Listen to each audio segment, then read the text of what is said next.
नमस्कार। आज के इस वीडियो लेक्चर में हम प्रीएम्बल्स की बात करेंगे, जो कि कॉन्स्टिट्यूशन के किसी भी आर्टिकल में मेंशन नहीं है, ना ही यह कॉन्स्टिट्यूशन के किसी चैप्टर में है, लेकिन यह कॉन्स्टिट्यूशन के इंट्रोडक्शन कहा जाता है।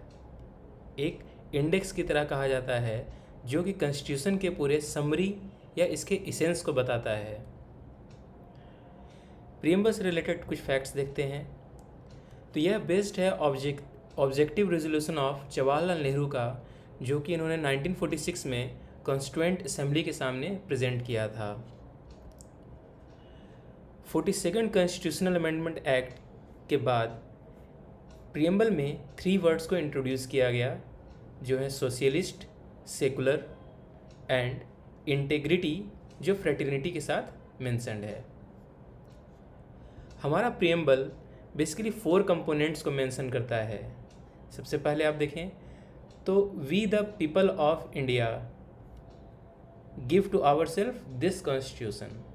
इट मीन्स कॉन्स्टिट्यूशन अपना पावर जो डिराइव करता है, ऑथोरिटी जो डिराइव करता है, वह from the citizen of India से ही करता है।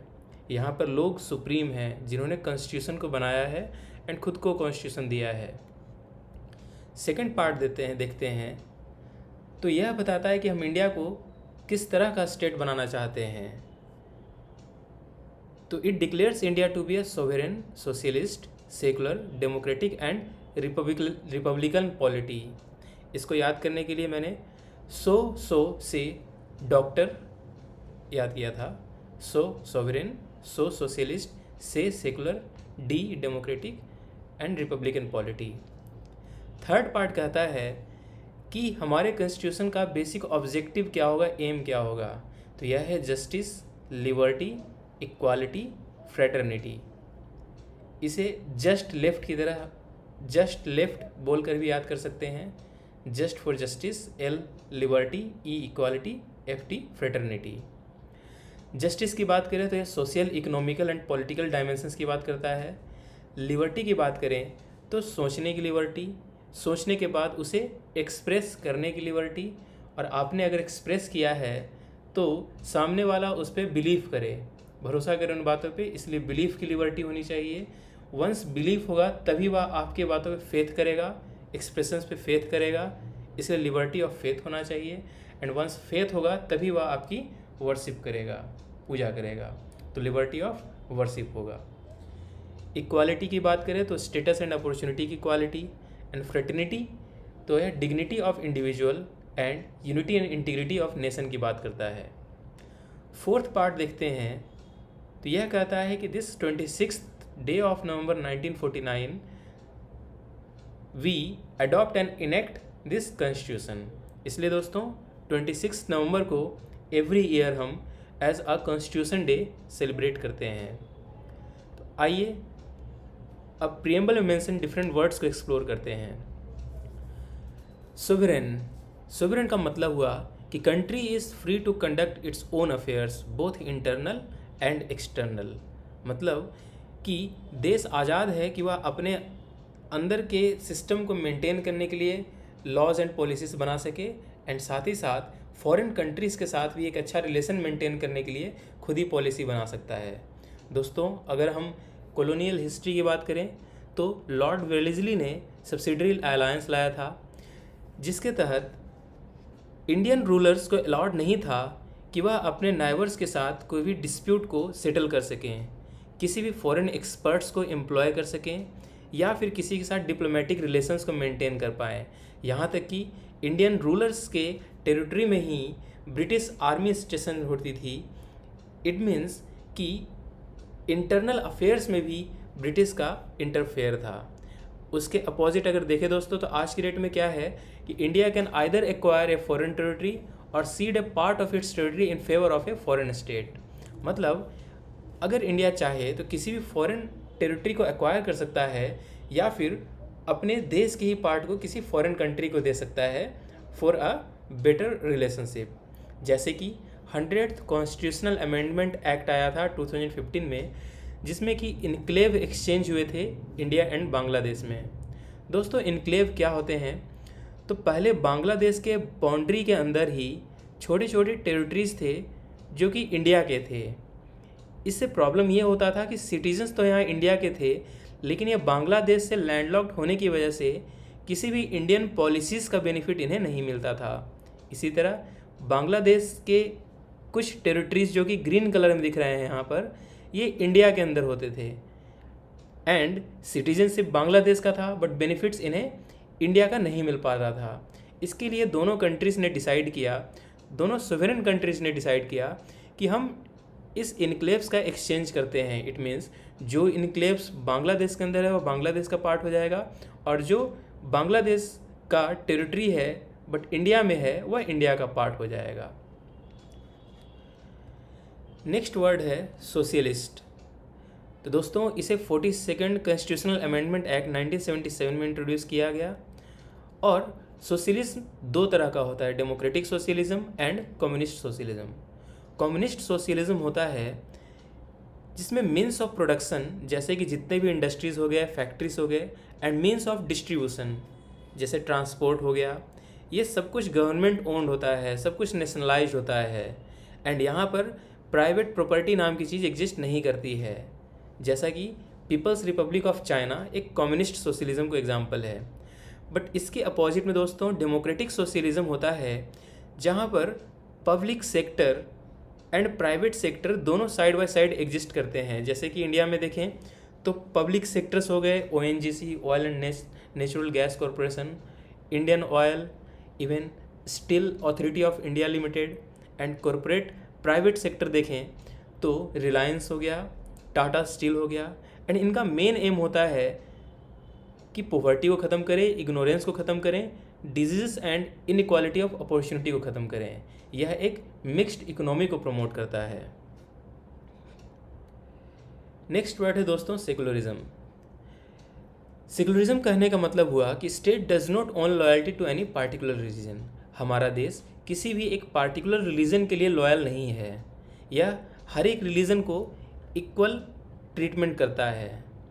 इसका मतलब यह नहीं हुआ कि यह एक इररिलीजियस हो गया। इररिलीजियस मतलब कोई भी रिलीजन एग्जिस्ट नहीं करेगा, जैसे कि चाइना में कोई भी रिलीजन एग्जिस्ट नहीं करता है। या फिर एंटी रिलीजियस का मतलब कि कोई भी रिलीजन्स के अगेंस्ट होना, जैसे पाकिस्तान में हिंदू टेम्पल बनाने के लिए अपोजिशन होता है, कहा जाता है कि यह इस्लामिक रिलीजन के अगेंस्ट है। तो दोस्तों इंडियन सेकुलरिज्म का मतलब हुआ equal freedom to all religion. यहाँ पे हर रिलीजन का इक्वल फ्रीडम दिया गया है। इंडियन कॉन्स्टिट्यूशन में सेकुलर स्टेट का कहीं भी एक्सप्रेसली मेंशन नहीं है, लेकिन article 25 to 28 freedom of religion देता है as a fundamental right.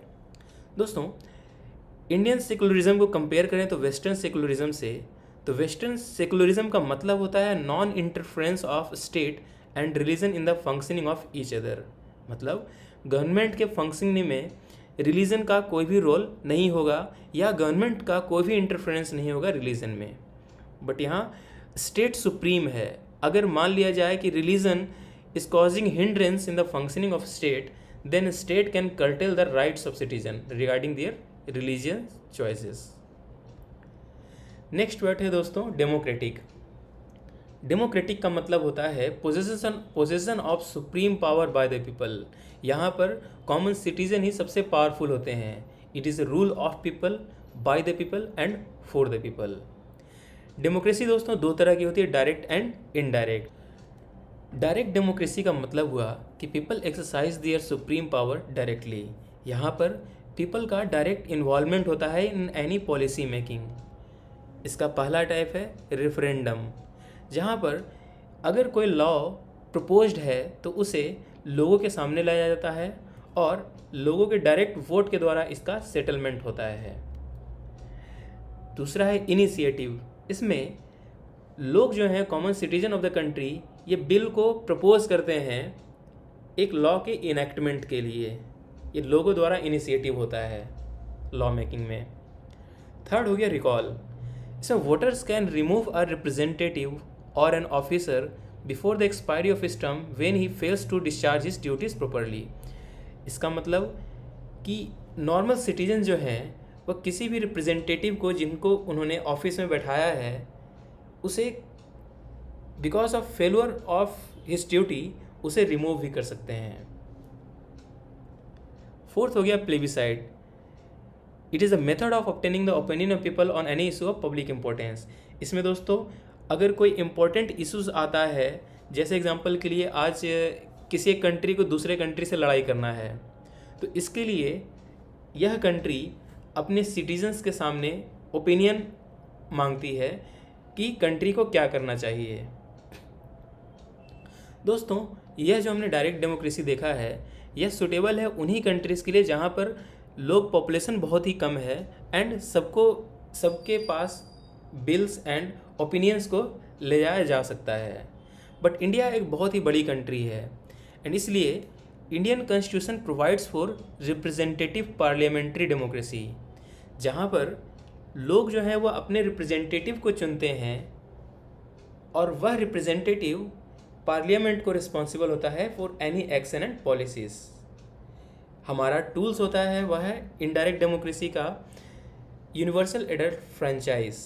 It means एक पार्टिकुलर एज के बाद हर कोई वोट देने का अधिकार रखता है एंड अपना एक रिप्रेजेंटेटिव को सिलेक्ट कर सकता है। यहाँ पर पीरियड ऑफ इलेक्शंस फिक्स होते हैं, जैसे लोकसभा इलेक्शन में 5 साल को फिक्स किया गया है। रूल ऑफ लॉ होता है, एक इंडिपेंडेंट जुडिशरी होती है and absence of discrimination on certain grounds, and किसी भी तरह के डिस्क्रिमिनेशंस नहीं होते हैं। नेक्स्ट वर्ड है दोस्तों रिपब्लिक। इसका मतलब हुआ head of the state is always elected directly or indirectly for a fixed period, कि एक फिक्स्ड पीरियड के लिए हेड ऑफ स्टेट को हम डायरेक्टली या इनडायरेक्टली इलेक्ट करते हैं। जस्ट अपोजिट अगर देखें तो मोनार्च वह राज्य होता है where head of state usually king और queen enjoys a hereditary position, that is he comes into office through succession। Example के लिए दोस्तों, जैसे हम जानते हैं कि मुग़ल साम्राज्य इंडिया में एक मोनार्च था। वहाँ अकबर का बेटा जहांगीर, जहांगीर का बेटा शाहजहाँ एंड शाहजहाँ का बेटा औरंगजेब ही राजा बना। लेकिन फ़िलहाल इस फ्री कंट्री में देखते हैं तो प्राइम मिनिस्टर को हम डायरेक्टली इलेक्ट करते हैं for the terms of 5 years and president को इनडायरेक्टली इलेक्ट करते हैं for a fix term of 5 years. Republic का मतलब ऑल्सो होता है दोस्तों wasting of political sovereignty in the people and not in a single individual like king. It means कि political sovereignty, political decisions ये people में होता है। मतलब लोग जो हैं वो अपने हिसाब से अपने रिप्रेजेंटेटिव को चुनते हैं जो कि पॉलिटिकल डिसीजंस लेते हैं कंट्री के लिए। Second is absence of any privileged class and hence all public officers open to every citizen without any discriminations. दोस्तों रिपब्लिक में कोई भी प्रिविलेज्ड क्लास नहीं होता है, जैसे कि कोई एक किंग क्लास नहीं हुआ, ज़मींदार नहीं हुआ। एंड यहाँ पर जितने भी पब्लिक ऑफिसेस हैं वो हर एक सिटीज़न के लिए खुले होते हैं without any discrimination. Next term है जस्टिस। सबसे पहला जस्टिस की बात करें तो सोशल जस्टिस है। It means equal treatment of all citizen without any social distinctions based on caste, colour, race, religion, sex and so on. It means absence of privileges being extended to any particular section of society and improvement in the condition of backward class, SC, ST and OBC and women। दोस्तों social justice का मतलब हुआ कि caste, colour, race, religion, sex and so on इन basis पे किसी भी तरह का डिस्क्रिमिनेशन का ना होना, किसी भी तरह के प्रिविलेज का ना होना and even backward sections of society हैं जैसे कि schedule caste, schedule tribes, other backward class, इनके लिए हम इक्वल अपॉर्चुनिटी प्रोवाइड करते हैं, जिसके लिए रिजर्वेशन जैसे प्रोविजंस को लाया गया है कॉन्स्टिट्यूशन में। Economic justice, it is non discrimination between people on the basis of economic factors. It involves elimination of clearing inequalities in wealth, income and property. तो दोस्तों इकोनॉमिक जस्टिस का मतलब हुआ कि इकोनॉमिक फैक्टर्स के बेसिस पे discrimination का ना होना। आज हम देखते हैं सोसाइटी में तो रिच एंड पुअर का डिवाइड है, लेकिन इसी को कम करने के लिए इंडिया ने प्रोग्रेसिव टैक्सेशन लगाया है। इट मीन्स जिनकी सैलरी कम है दोस्तों, जैसे हम जानते हैं कि 10 लाख तक की सैलरी है तो आपका टैक्स रेट 5 से 10% होता है, बट अगर आपकी सैलरी 1 करोड़ से ऊपर है तो आपको 30-40% तक टैक्स पे करना होता है। Social justice and economic justice के कम्बिनेशन को हम डिस्ट्रीब्यूटिव जस्टिस कहते हैं, क्योंकि यह economic resources and social resources को इक्वल्स डिस्ट्रीब्यूशन करने का कोशिश करता है in the society. Third is political justice. Political justice means all citizen should have equal political rights, equal access to all political offices and equal voice in the government. तो दोस्तों political justice में हम देखते हैं कि after a certain age every individual is capable of choosing their own representative, खुद की represent कर सकते हैं। एंड इवन कोई भी हमारे देश में एक पॉलिटिकल हेड बन सकता है irrespective of caste, creed, sex and other discriminatory factors. Social, economical and political justice का आइडिया हमने रशियन रिवोल्यूशन से लिया है। नेक्स्ट वर्ड है दोस्तों लिबर्टी। लिबर्टी का मतलब हुआ absence of restraints on the activities of individual and providing opportunities for the development of individual personality. It means कि अगर किसी इंडिविजुअल का एक्टिविटी है तो उन एक्टिविटीज़ पे किसी भी तरह का रोक ना होना, साथ ही साथ वैसे अपॉर्चुनिटीज़ को प्रोवाइड करना जिससे कि इंडिविजुअल का पर्सनालिटी का डेवलपमेंट हो। तो सबसे पहला आता है लिबर्टी ऑफ थॉट, कि सोचने की आज़ादी। तो आप कुछ भी सोच सकते हैं, इसके लिए आपको कोई भी प्रोहिबिशन नहीं लगा सकता है। एंड आपने कुछ सोचा है तो आप मुझे एक्सप्रेस भी कर सकते हैं। एक्सप्रेस करने तो इसमें भी रोक नहीं होना चाहिए।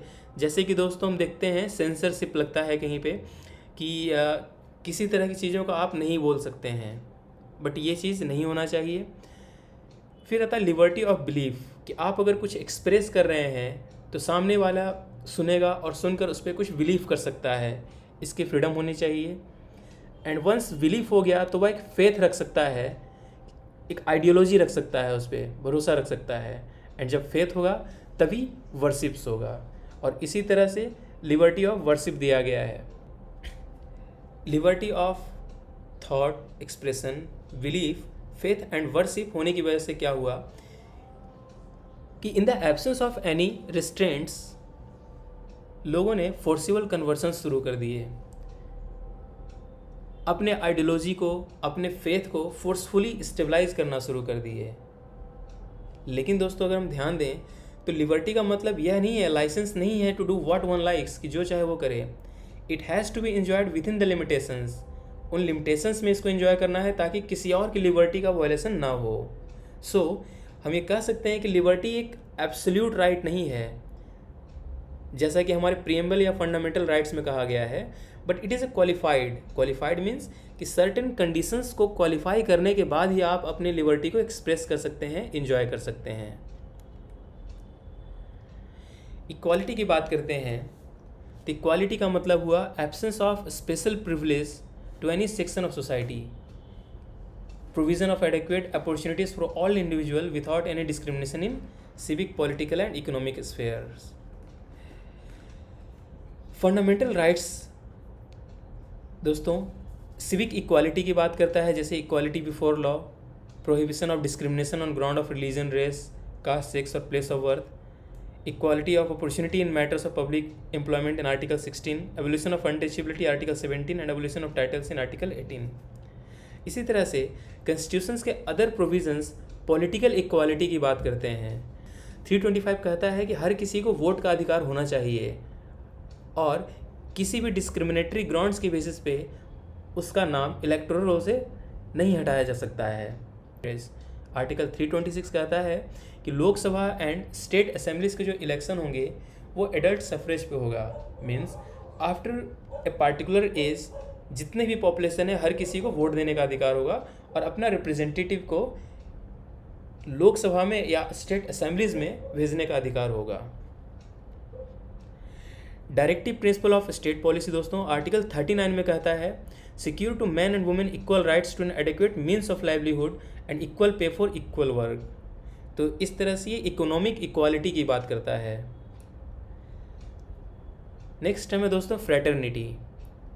फ्रेटर्निटी का मतलब हो गया सेंस ऑफ ब्रदरहुड एंड जैसा कि हम देखते हैं तो फंडामेंटल ड्यूटीज़ ये कहता है कि it's will be the duty of every citizen of India to promote harmony and the spirit of common brotherhood amongst all the people of India transcending religion, linguistic, regional और sectional diversities. Fraternity दोस्तों दो चीज़ को ensure करता है, एक तो dignity of individual and दूसरा unity and integrity of nations. Dignity of individual signify करता है कि कॉन्स्टिट्यूशन ओनली मटेरियल बेटरमेंट को ही ना इंश्योर करे बल्कि एक ऐसा डेमोक्रेटिक सेटअप मेंटेन करे जिसमें कि एवरी इंडिविजुअल के पर्सनालिटीज़ को भी रिकॉग्नाइज किया जा सके। इवन फंडामेंटल ड्यूटीज़ में हमने डिग्निटी ऑफ इंडिविजुअल्स की बात कही है, जैसे to protect the dignity of women by stating that it shall be the duty of every citizen of India to renounce practices derogatory to the dignity of women. Fundamental rights and DPSP भी dignity को promote करने के लिए बहुत सारे provisions को mention करते हैं।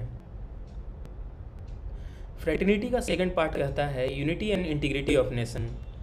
इवन फंडामेंटल ड्यूटी कहता है it shall be duty of every citizen of India to uphold and protect the sovereignty, unity and integrity of India.